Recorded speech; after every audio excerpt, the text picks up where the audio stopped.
Buenas a todos, mi nombre es Ana, o más conocida en este canal como Detective de Sofá. Esta cuenta estará dedicada a subir true crime, hablaremos de sectas, hablaremos de situaciones paranormales, de actividad paranormal, hablaremos de muchísimas cosas, todo relacionado con el mundo oscuro. Y después de esta breve introducción, solo quería deciros que me hace mucha ilusión porque voy a empezar con un caso de mi tierra, de Galicia.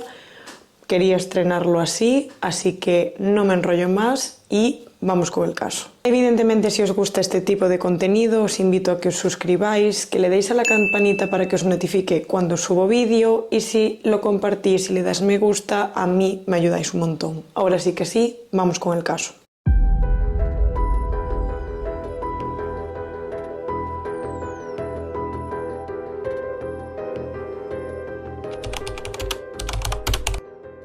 Nos encontramos en Lavandeira, una pequeña aldea de la parroquia de Soaserra, más o menos a unos 15 minutos de Ferrol, y por desgracia nuestra protagonista se llamaba Elisa Abruñedo. Ella era originaria de esta aldea y vivía con su marido Manuel y sus hijos Álvaro y Adrián, de 20 y 23 años. El domingo 1 de septiembre de 2013, Elisa sale a dar, como todos los días, su paseo. Era muy habitual que tanto ella como su marido Manuel salieran a caminar un ratito, pero justo ese día Manuel acudiría a un entierro. Y dato importante, ya que todas las parroquias conformaban poquitos habitantes, eran unos 200. La aldea creo que tenía 41 que había mirado en 2016 censados. Quiero decir, al final son parroquias que se juntan, aldeas que se juntan, pequeñitas, no era mucha gente y a ese entierro acude casi la mitad de la población, dato que sería importante para más tarde.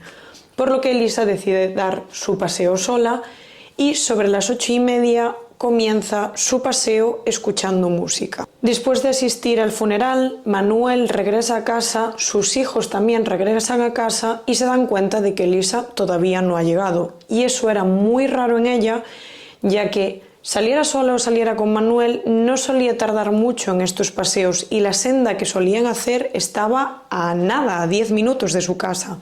No le podía haber llevado tanto tiempo, por lo que deciden llamarla. Ven que no contesta el teléfono, llaman varias veces hasta que el teléfono de Elisa se quedaría sin batería, por lo que al final deciden sus hijos ir a buscarla en bicicleta para poder recorrer esas sendas con facilidad, ya que con un coche no puedes acceder y son zonas bastante boscosas con maleza, no te puedes meter ahí con el coche. Y su marido Manuel justo el día anterior había tenido un accidente con una motosierra, se había cortado un poco la pierna, por lo que decide buscarla en coche.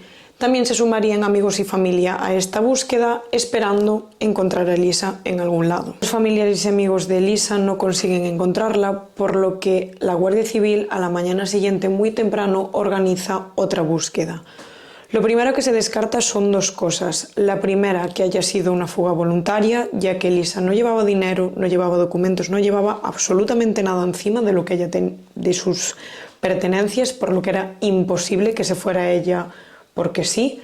Y también se había descartado ya que ella no padecía ningún tipo de enfermedad mental, no tenía ningún problema, o al menos que ella lo hubiera comunicado. No tenía problemas personales, por lo que esas dos hipótesis quedan completamente descartadas. En esta búsqueda también participarían perros de rescate y helicópteros, pero ninguno de estos tendría éxito. Lo que sabemos hasta ahora es que alrededor de las 8:30, como ya habíamos comentado, Elisa sale a dar su paseo, se encuentra con una vecina con la que está hablando un rato y cuando se da cuenta de la hora decide volver a casa. Que es lo que habíamos comentado antes, de que el marido y los hijos se habían extrañado de que ella ya no hubiera llegado, porque sus paseos eran cortos, no echaban mucho tiempo fuera, por lo que comienza su regreso a casa y no debería haber tardado, porque es que eran nada, 10 minutos, es que para la Guardia Civil eso fue al final más fácil, entre comillas, porque la zona de búsqueda estaba muy acotada, porque eran entre unos 200-400 metros más o menos la distancia que había de la senda a la casa de Elisa. Un vecino de Elisa, Delfín, se entera de su desaparición más o menos alrededor de las 11 de la noche y muy preocupado le cuenta a su mujer que él esa misma tarde se encontró a Elisa.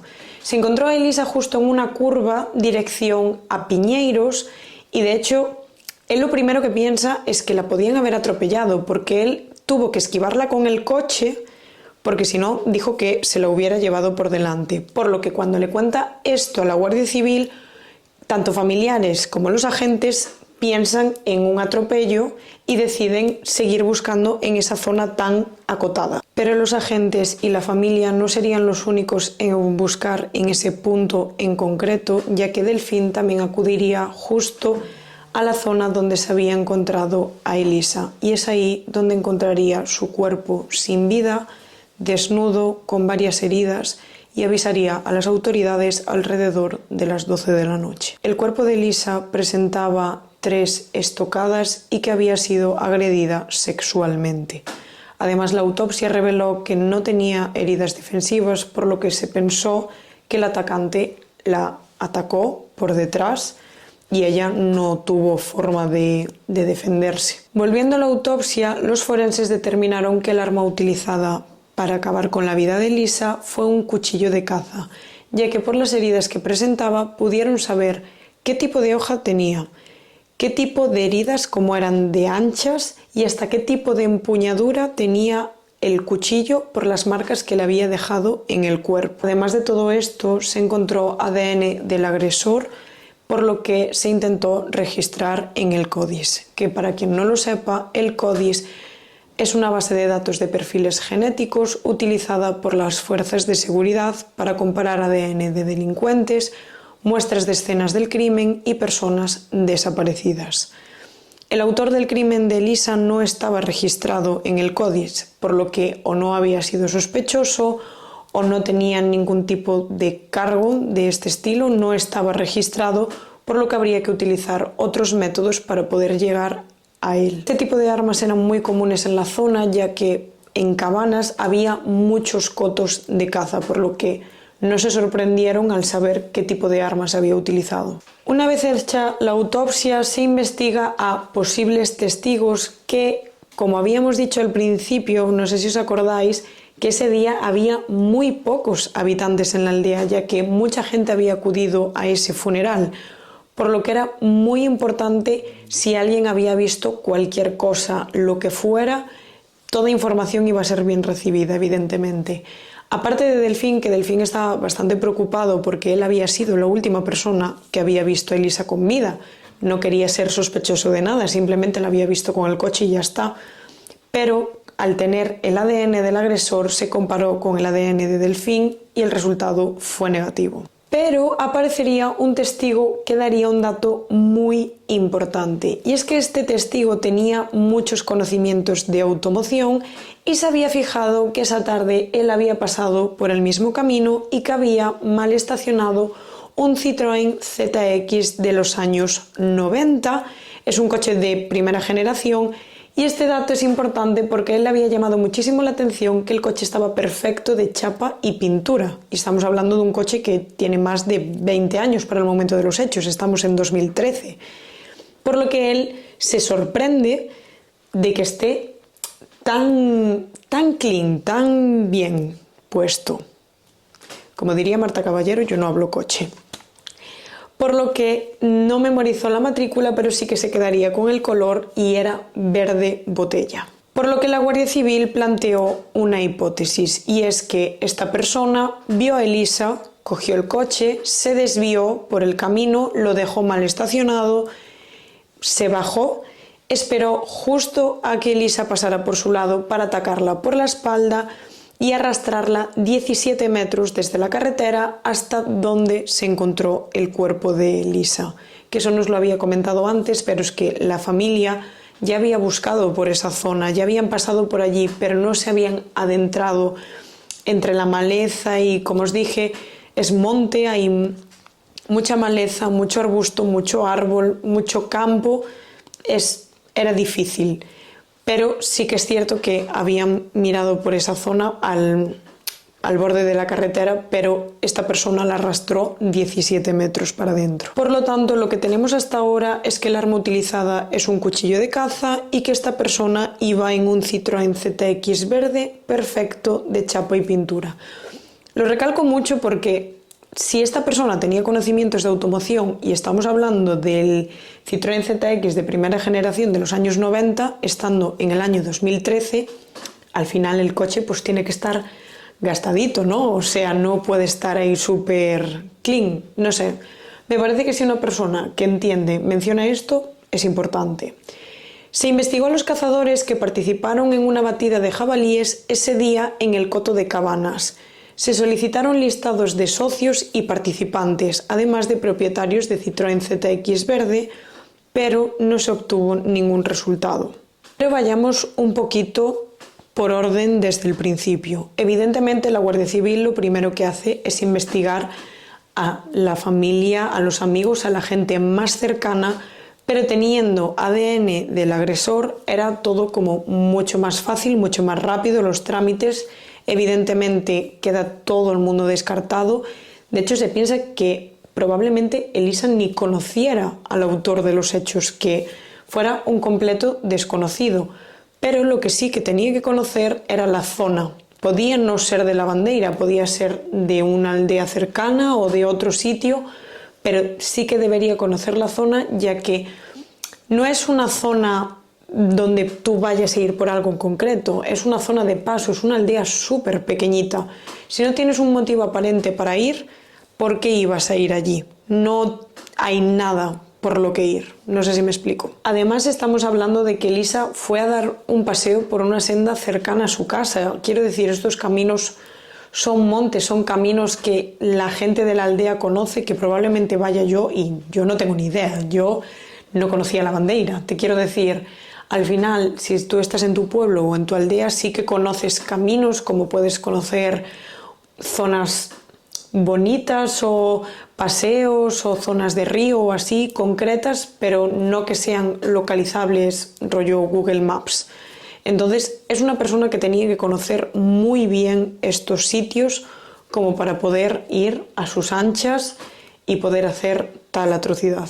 Días después, otra noticia terrible conmocionaría a Galicia y es la aparición del cuerpo sin vida de Asunta Basterra, que para quien no conozca el caso, que me parecería muy raro porque fue un caso muy conocido, era una niña de origen chino, una de las primeras adopciones que hubo en Santiago de Compostela, hija de Rosario Porto y Alfonso Basterra, acusados y condenados por el asesinato de su hija, por lo que esto hizo un boom mediático y el caso de Elisa quedó completamente eclipsado y estancado porque tampoco había noticias, no había un hilo por el que tirar, teníamos el coche, teníamos el arma, pero nada más, no se encontraban resultados de ningún lado. Y es que a esta familia, si ya no le llegaba con todo lo que tenía encima, llegaría otra noticia terrible, y es que Manuel, el marido de Elisa, 1 año y medio después del crimen, habría fallecido en un accidente laboral conduciendo un camión, y a partir de aquí sería Álvaro, el hijo mayor, quien tomaría las riendas de la familia y quien se pondría en contacto con la Guardia Civil diciendo en plan: oye, por favor, vamos a ponernos las pilas, vamos a hacer porque aparezca el autor del crimen de mi madre. Él quería resolverlo, no podía seguir con ese sin vivir, necesitaba saber quién lo había hecho, porque hasta él en una entrevista menciona que le daba como pánico, cosa que entiendo perfectamente, que podíais igual estar sentado en un bar o en cualquier sitio y tener al asesino de su madre detrás, que eso le comía muchísimo por dentro, le comía la cabeza y no podía pensarlo. Por lo que entonces la Guardia Civil decide enviar una muestra de ADN al Instituto de Ciencias Forenses Luis Concheiro en Santiago de Compostela,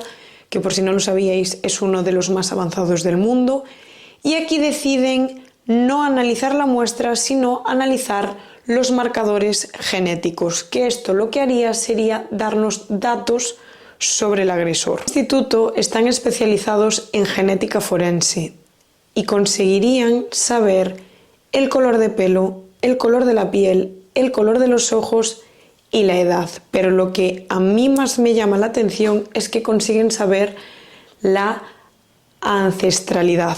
Lo tuve que leer porque si no, no me iba a salir. Es decir, si era de origen europeo, asiático, podían saber de qué parte del mundo era y me parece una locura. Por lo que entonces vamos a desglosar un poquito el resultado de esta prueba de ADN en este Instituto de Ciencias Forenses. La primera información que se obtiene de entrada y la que podría ser más interesante es que esta persona tenía una doble mutación del gen MC1R, que para quien no lo sepa es el gen que determina el color del pelo y de la piel de las personas pelirrojas.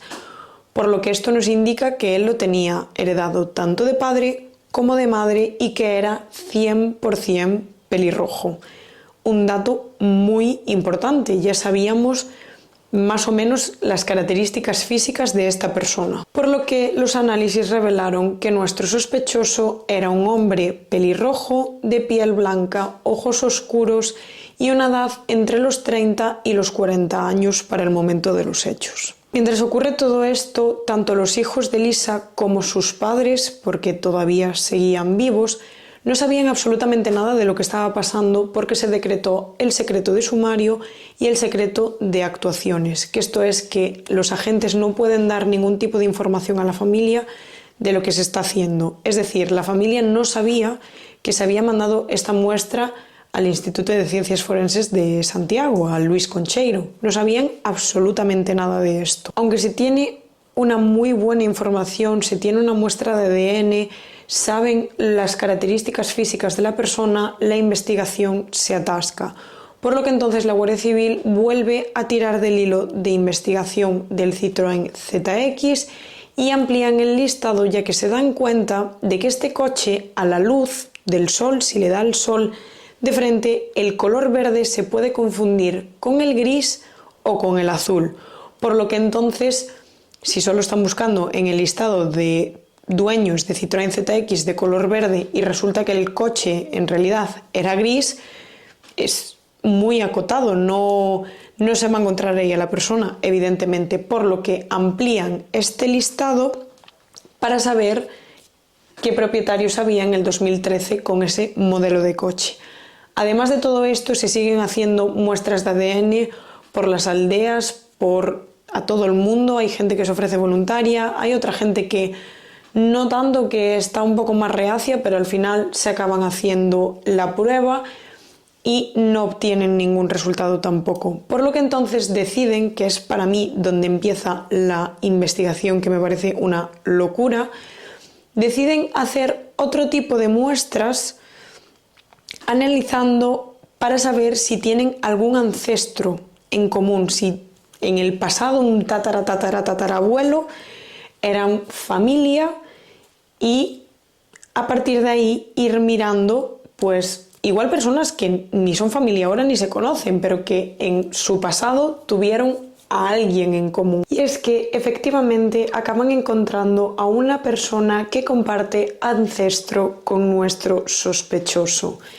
Y es que aún por encima, este ancestro, el apellido que tiene es muy poco habitual, es como concreto de una zona, y la Guardia Civil piensa que el sospechoso tiene el mismo apellido que ese ancestro, primero por lo poco común que es y segundo porque viene por parte paterna, por lo que es más probable que se mantuviera en el tiempo. Sería así entonces que en 2016 la Guardia Civil comienza a investigar familias con este apellido. Le explica toda la investigación, le explica lo que están haciendo, las muestras de ADN, todo el rollo, pero no obtienen ningún resultado, por lo que entonces se cree que en algún punto de ese árbol genealógico ese ancestro tuvo que tener un hijo ilegítimo, o una parte tuvo que tener un hijo ilegítimo que viviera con otro apellido, que es lo que hablamos antes, que igual ni siquiera saben que es que ni son familia, quiero decir,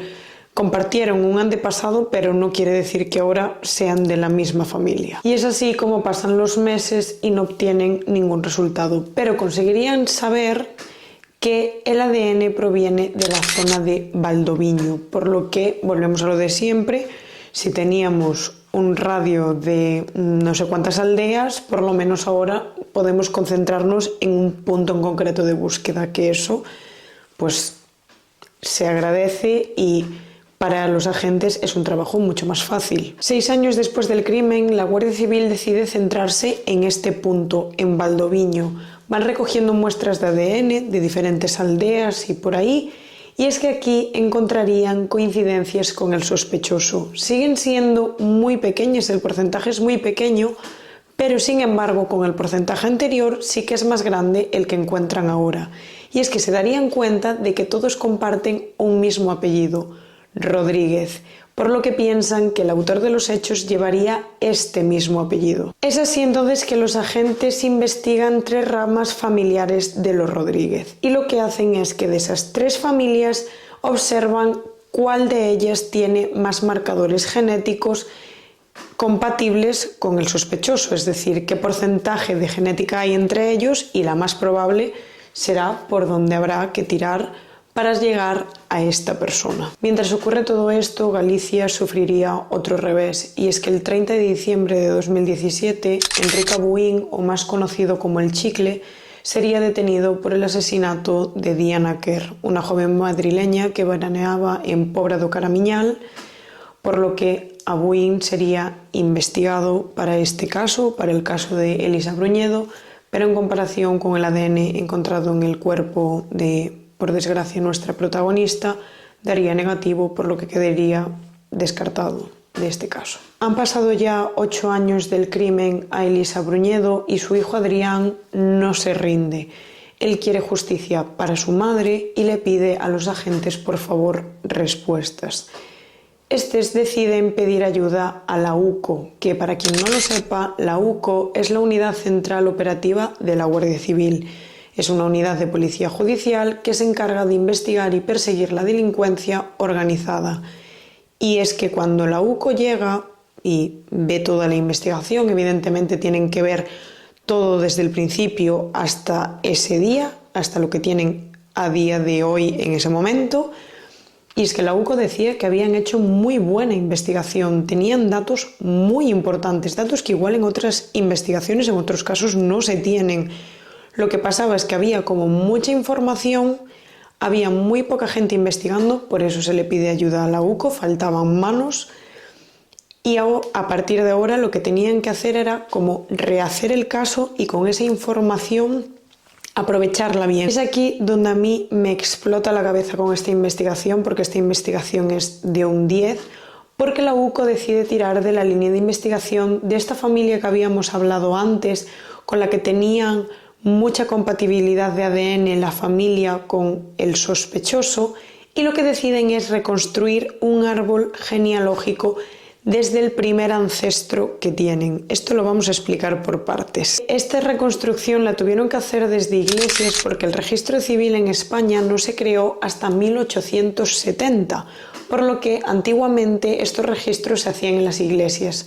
Las bodas, las defunciones, las partidas de nacimiento, todo se hacía en las iglesias hasta en el momento que se creó el registro civil. El problema podría venir que estos registros en las iglesias solo se podían guardar durante 100 años, pero la Catedral de Mondoñedo, en Lugo, guardan los libros de registro de las distintas parroquias. En esta catedral los registros comienzan entre 1680 y 1690. Como os podéis imaginar, la UCO tenía un trabajo muy laborioso por delante, ya que ¿cómo lo iban a hacer? Bien, en este registro querían coger al primer ancestro documentado relacionado con esta familia. Entonces, a partir de ese ancestro irían bajando, reconstruyendo todo el árbol genealógico, mirando también los hijos ilegítimos, porque recordemos que igual esta persona había vivido con otro apellido sin saber que era parte de esta familia, por lo que tendrían que ir mirando absolutamente cada persona que hubiera pasado por esa familia, hubiera tenido algún tipo de relación, hasta llegar al sospechoso. Mientras reconstruyen este árbol genealógico, tiran por otro lado por la línea de investigación del Citroën ZX. Amplían el listado buscando de color verde, de color gris y de color azul. ¿Y a qué no sabéis qué?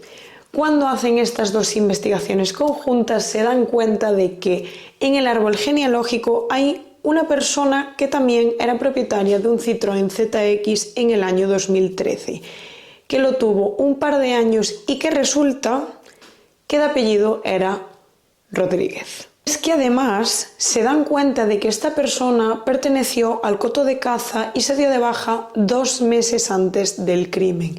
Y ya para rematar con estas coincidencias, esta persona era pelirroja. Ya está. Es que ya lo tenían.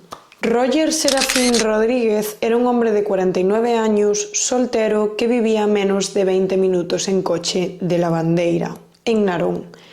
La Guardia Civil comienza a investigarlo y consiguen coger un objeto de él. No he encontrado información de ni cómo lo han conseguido, ni qué era, ni nada. Simplemente sé que pudieron acceder a un objeto suyo, lo compararon con el ADN encontrado en el cuerpo de Elisa y efectivamente confirmaron que Roger Serafín era el autor del crimen de Elisa Bruñedo. La conclusión de los agentes y de la defensa es que Roger vio a Elisa desde el coche, aparcó cerca de esa senda dejándolo mal estacionado, sorprendió a Elisa por la espalda, la arrastró 17 metros adentro, la agredió sexualmente y acabó con su vida con 3 estocadas con un cuchillo de caza, dejándola allí y huyendo de la escena. El martes 23 de octubre de 2023 proceden a su detención. Él no se resiste y colabora en todo momento con los agentes. Aunque sí que es cierto que en su interrogatorio dijo que había sido Elisa la que se había subido a su coche, ya que él se había ofrecido a llevarla y que habían discutido y que la cosa había acabado mal. Pero es que me parece muy poco probable por 2 cosas. Primero, creo que ahora nadie se sube a un coche de un desconocido que te diga que te lleva a casa. Creo. Yo. Igual hay personas que sí, yo no lo haría, pero bueno. Y segundo, no lo haría y menos estando a 10 minutos de mi casa. Porque es que Elisa estaba a 10 minutos de su casa. No hace falta que la no hacía falta que la llevara, no hace falta que me lleves. No cuadra, no encaja, no es posible. Roger se enfrenta a un juicio por asesinato y agresión sexual, una condena de unos 25-30 años y se celebrará en la Audiencia Provincial de A Coruña por jurado popular. Mientras tanto, permanece en una prisión provisional en León. Pero es que no todo acaba aquí, porque podríamos estar ante el asesino de más mujeres, como es el caso de Socorro Pérez, una mujer de 43 años de Orense que fue y asesinada el 2 de mayo de 2015. Pero es que además existe el testimonio de una chica que, gracias a Dios, sobrevivió, que también fue por un chico que describe como pelirrojo.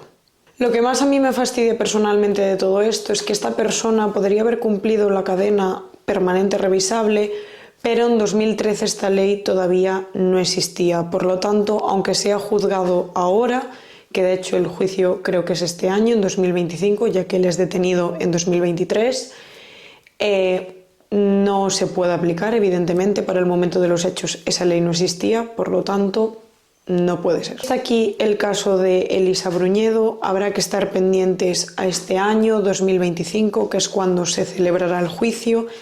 A mí de este caso lo que más me llamó la atención fue la manera de investigarlo, el irse casi 200 años atrás, el irse 200 años atrás, reconstruir un árbol genealógico entero y llegar a esta persona, o sea, wow, me parece una locura, me parece una investigación muy bien hecha y al final es lo que quiero traer a este canal.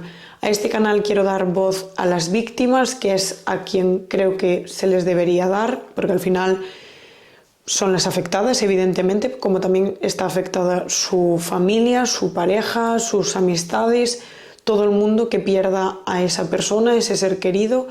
Y también a este tipo de investigaciones, ya que me parecen muy interesantes, creo que se pueden aprender muchas cosas sobre esta investigación, ya no solo por aprender, sino también por interés, por saber.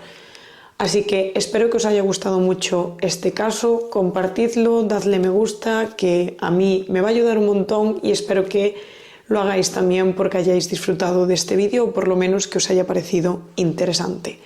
Nos vemos en el siguiente caso. Cuidaros mucho.